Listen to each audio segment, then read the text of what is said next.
first quarter. This is going to be the third touchdown run of 80-plus yards in the last 2 seasons. Now, prior to Coach Johnson's arrival, Georgia Tech hadn't had an 80-yard run since 1981. Anthony Allen on the pitch from Josh Nesbitt. It's 7-0. All right, Clemson lining up for a 57-yard field goal. Check out Gerard Tarrant. Richard Jackson punts instead of the field goal. And Tarrant, he picks it up, and he splits defenders. He finds the sideline, and the quick kick turns into a quick 6 for the Yellow Jackets. It's 14-0. Georgia Tech now lining up for a field goal. Fakers. Direct snap to Scott Blair. Demarius Thomas. He's into the end. It's 21-0. Man, game looks over. Second quarter, Clemson down 24-0. Kyle Parker going to find C.J. Spiller. He's got reservations for 6. Clemson on the board, 24-7. Third quarter, it's 24-14. Clemson with the football. Georgia Tech with the lead. Parker, Jacoby Ford between 2 defenders. And he can walk this way into the end zone. It's a 24-21 game, 77-yard pass, catch, and run. Under 2 minutes to go. We're now tied. Georgia Tech, 3rd and 11. Fake option. The throw, Thomas, deep downfield. He's tackled at the 28. And that's enough for Blair. He's not faking this time. He's kicking the game winner, and Georgia Tech up big, survives the Clemson comeback, and improves to 2-0 with the 30-27 win. Next up, at Miami. Meeting for the first time in their school's history, and Toledo's Aaron Opelt back 1,000, 2,000, 3, 1,000, fires downfield. Eric Page, the nice grab, 60-yard reception. That sets up a Toledo touchdown. Later, first quarter, Toledo leading 6-0. Opelt reading the same page. Why not? This time 70 yards, this time a touchdown. What are the Buffs playing? 8-man football? Toledo goes up 13-0. Late in the second quarter, Toledo up 16-3. You getting the trend here, Neil? Opelt keeps it himself.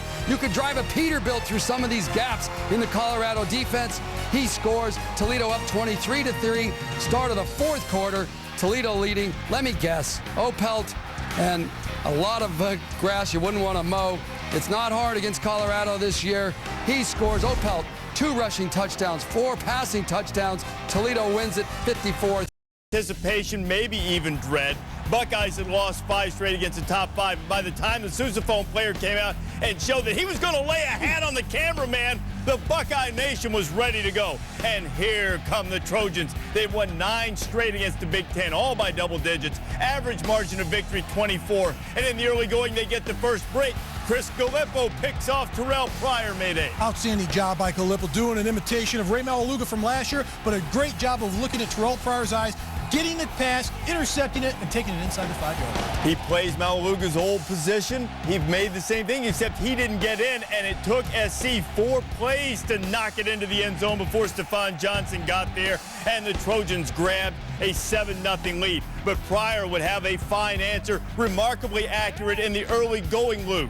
Oh, this is just a nice touch here. The safety man thought he was going to run a slant to the outside receiver, misplayed it, goes all the way down to the 3-yard line. And here's Taylor Mays, one of the best safeties in the game, doing that, Coach. Well, he just thought they were going to throw a double slant, and he just misplayed it. Great throw, though, by Pryor. 56-yard gain. Ohio State scored a couple plays later. It was tied at 10 when SC snapped it over the punter's head. Pryor, number 2, happy to be up by 2. It's now 15-10, and the freshman Matt Barkley gets drilled, Mayday. He gets drilled into the ground. It almost reminded me of the way Sam Bradford went down earlier this season, having his shoulder driven into the ground. But the freshman is tough, Reese.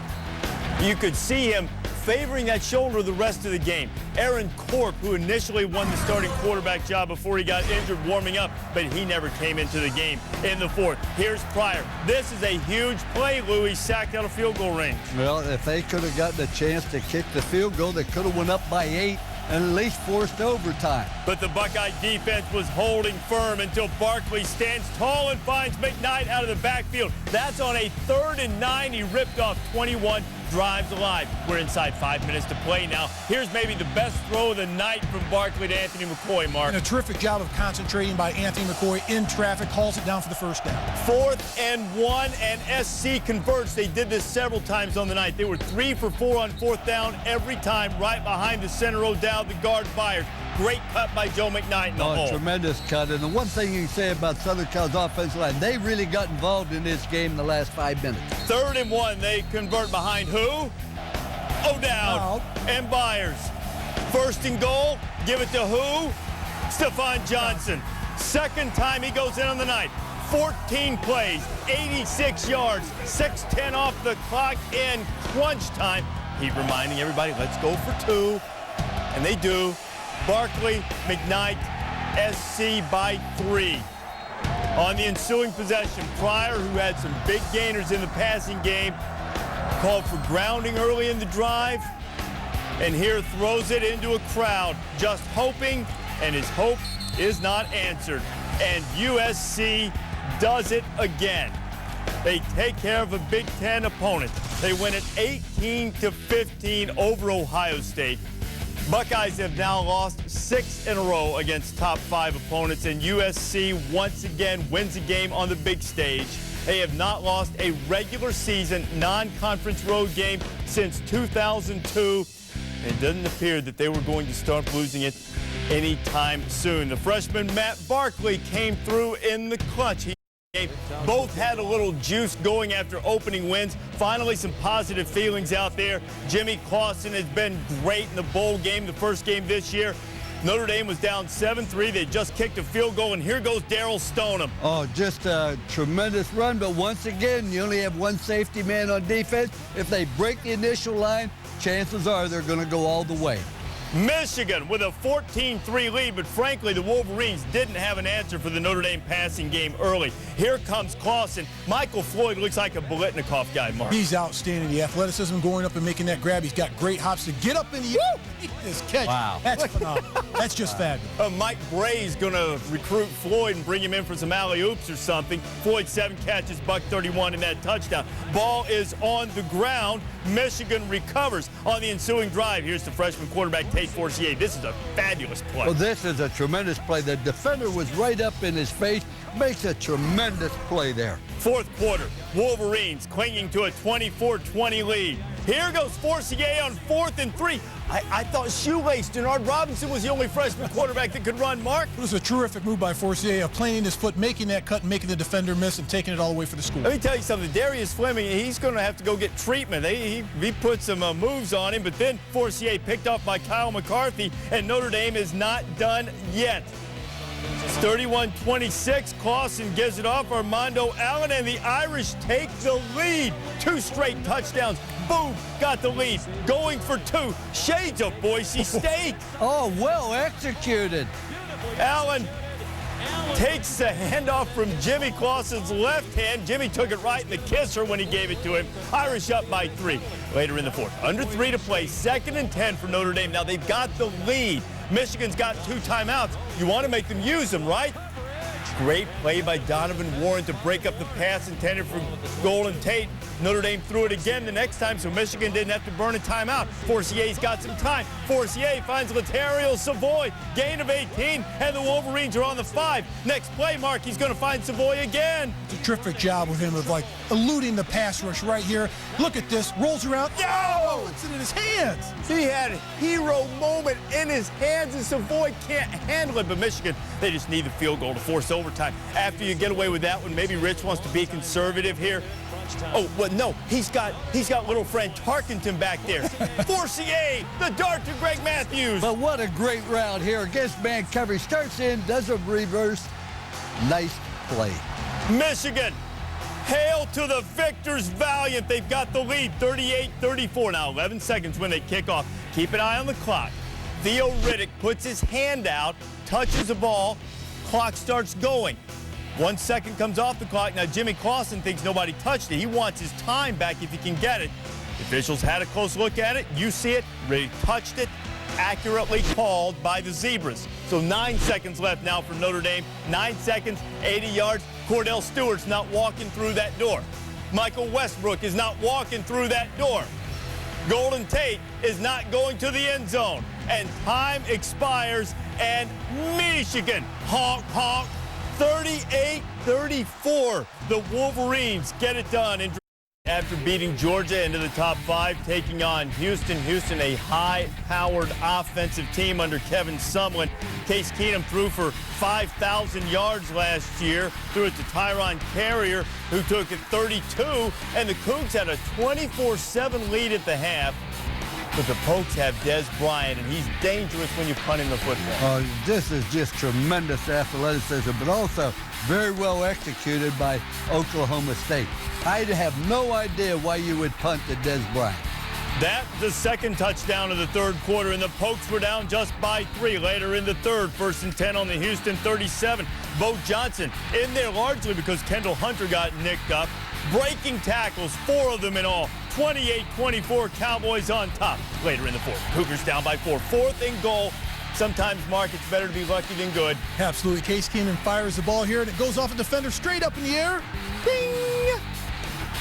Bryce Bell brings it up. Hey, look, Donald Booker made a very good play. Just bad luck. Keenum said after the game, hey, I'll take a little luck every now and then. Why not? 38-35. Zach Robinson, this one deflects off the hands of Bryant. You don't see that happen very often. Pick 6, Jamal Robinson. Houston wins its first game against a team ranked in the top 5 since 1984. Someone said after the game, it legitimizes our program. 45-35, the Pokes bite the Texas playing in the 7,200-foot altitude at War Memorial Stadium. And Texas had problems. They botched a punt and it didn't convert on the fake, and then they get this one blocked, and Ghali Muhammad, scores a touchdown. Wyoming up 10-6, ensuing Texas possession. Colt was aggravated, hit James Kirkendall. Kirkendall went over 100 yards receiving, Mark. And a fabulous job here finishing this playoff, breaking through tackles, not being denied and getting it in the end zone for the score for Texas.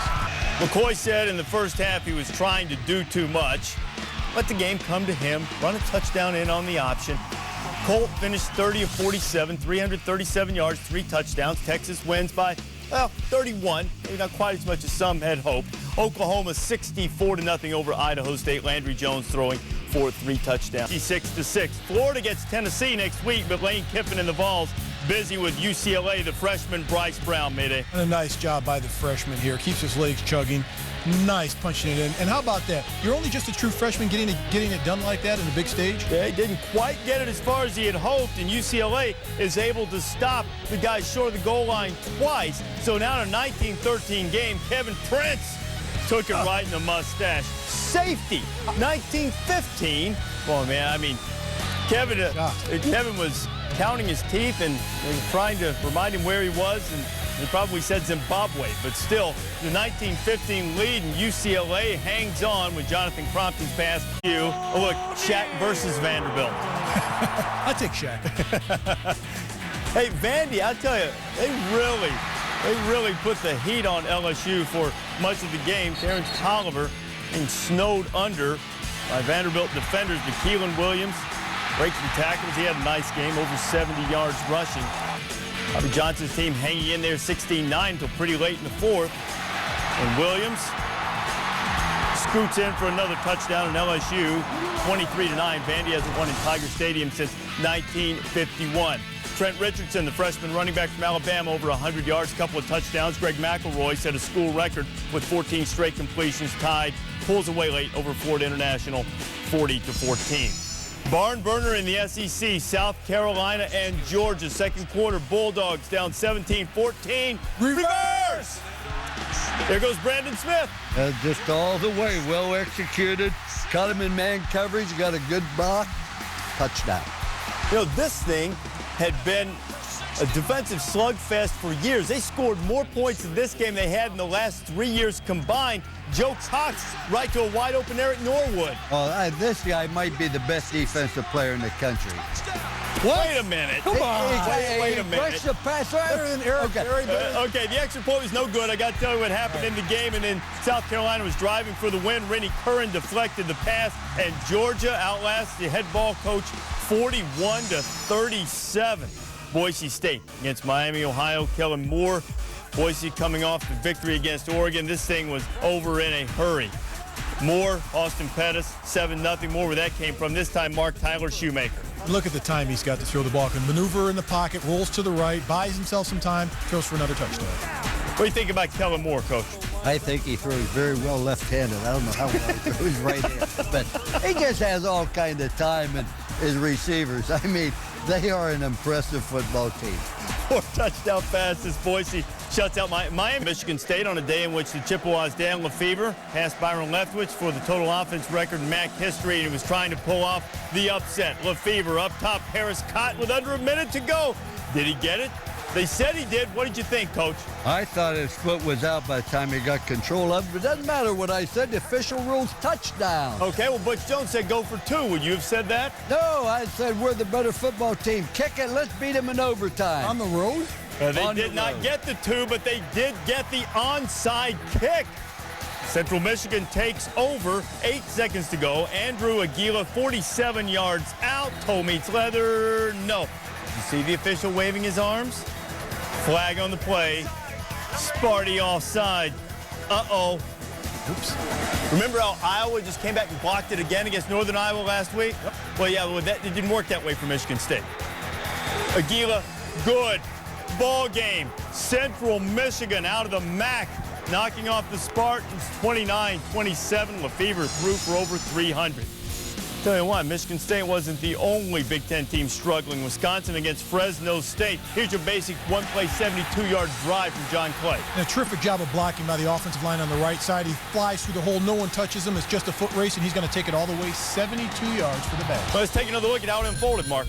Great job on the backside cutoff, but the onside, they make sure that they move their guys to the right on the zone blocking, but a great job of John Clay by taking the ball and hitting it downhill.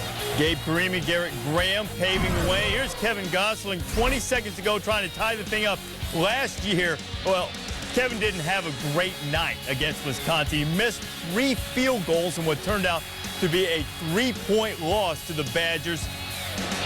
It was heartbreaking. Pat Hill stuck with him, said he was going to be one of the better kickers he'd had at Fresno State. So, clutch time on Saturday. Down 3, high enough, long enough. That's why Pat Hill's the head ball coach. 24 all, Pat getting a ride from the kicker too, and we go to overtime. In overtime, Fresno State down 31-24. Ryan Colburn, Shea Ajira 2-2, make it Ajira 6-6. Nice grab for the touchdown. We're tied at 31. We go to double overtime, and Fresno State immediately goes for the throw. They try to go down here. They have the guy open. He underthrows it. Intercepted. Chris Maragos with the pick. So, on a 4th and 1 for Philip Welch. He sneaks that thing inside the right upright. Ball game. One time a field goal works out for a Big Ten team, didn't for Michigan State. Top 15 in a row against San Jose State, the team that got whacked by USC last week. Terrence Kane finds Jeremy Brooks midday. Terrific job by Jeremy Brooks. Gets a nice block. It shows his speed. Cuts to the outside, takes it in for the score. It's a 21-7 game. Spartans have it. Jordan Lasekla to Marquise Avery. Well, it's just a nice play. They really bounced back after being annihilated by Southern Cal last week. They fought Utah until the very end. Kane gives it to Susan Chakarin. He'll run through the defense. Stop about the 5-yard line. Utah kicks a field goal to ice it. They've won 16 in a row. Purdue and Oregon. This was a barn burner as well. Kenyon Barner on a 3rd and 19 play. House. Oregon goes up 38-30. Now Purdue, it's their last chance. 4th and 11. Little trickeration. Joey Elliott gives it to Keith Smith, who finds Aaron Valentin. Touchdown. Purdue, Valentine gets it, and they have to go for 2 to try to keep that ticker going. The reason they do is because they had an extra point blocked earlier in the game. And they complete the pass, but it's out of bounds. If they'd been in Canada, it would have been good. Washington snaps its losing streak at 15 in a row, giving Sarkisian his first victory as a head coach. Stanford taking on Wake Forest. Harbaugh going across the country. He's got a freshman quarterback. Andrew Luck looked really sharp, Mark. He's standing tall in the pocket. What a terrific pass right over the middle to Ryan Whalen for the 17-yard score. It was 17-3 at one point, now 17-10. Here's Riley Skinner making a play to Jordan Williams. Well, here's why Riley Skinner has been a starter since his freshman year and why Wake Forest has been to several bowls in a row. Because of this quarterback, he makes things happen. And here he goes again, Lou. Just a great throw out there to Lavelle Jackson all the way down to 5 yards. And later in the drive, under 10 seconds to go, Skinner trying the right side of the line. That's close. That's close. They said he got in. Grove avoids the 0-2 start, 24-17. North Carolina and UConn. Zach Frazier, Notre Dame transfer, got hurt, left the game. TJ Yates down 10-3 of North Carolina finds Zach Pianalto. And Pianalto hurt himself celebrating. And still, nonetheless, the game was tied at 10. Under 2 minutes to go. Cody Indris now in at quarterback. Get a big game from Jordan Todman. But, Lou, did you see number 73? Number 73 holds. They always hold. Couldn't have been 73. Couldn't have been 73. It's always 73. Look at him. Just What grabbed number him. did you Bad wear, call by Mark? the What official. number did you wear, Mark? 72 plus 73. 1. 73 safety on the holding in the end zone. UConn goes for the onside kick, and they get it. There was a lot of that going around on Saturday, but the Carolina defense, they've got a very strong defensive line. Offense wasn't much today. Defense carried them. Carolina wins on the road. Last week, Florida State was ranked, then Miami beat the Noles, then Jacksonville State came to Tallahassee and threatened to do the same. Jacksonville State up 9-7 when Ryan Perlew, the LSU transfer, swarmed and dropped. Florida State takes over on downs. Ty Jones rams in the touchdown. Florida State up by 13-9. They missed the PAT. Jacksonville State, the Gamecocks trying to respond. Perlew drops back, lost the football. Kevin McNeil found it. Florida State hasn't lost to a lower division school since '69, and they hang on in this